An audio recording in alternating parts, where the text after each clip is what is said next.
ఇప్పుడు మనం కాలభైరవ స్వామి టెంపుల్ కుప్రియాలకి అయితే వచ్చేసాం ఫ్రెండ్స్.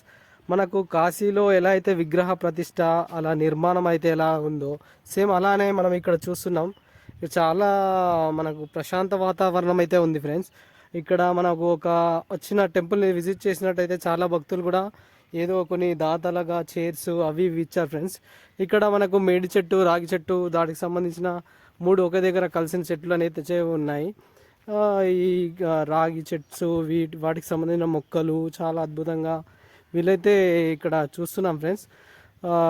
చాలా నిర్మాణం అయితే చాలా అద్భుతంగా ఉంది. కాశీలో ఎలా అయితే కాలభైరవ స్వామి టెంపుల్ అయితే మనకి ఎలా ఉంటుందో సేమ్ అలానే నిర్మాణం అనేది ఇక్కడ చేశారు. చాలా బాగుంది. మీరు కూడా ఒకసారి విజిట్ చేయండి ఫ్రెండ్స్, చూడండి, దర్శనం చేసుకోండి. నేను కూడా ఇప్పుడే చేయడానికి వచ్చాను, మా ఫ్రెండ్ ఉన్నాడంటే కలిసి. ఇప్పుడైతే టెంపుల్కి నేను ఇప్పుడే బయలుదేరుతున్నాను.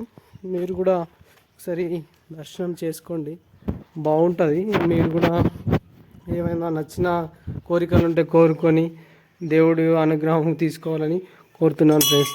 Thank you friends, bye. జై కాలభైరవ స్వామి.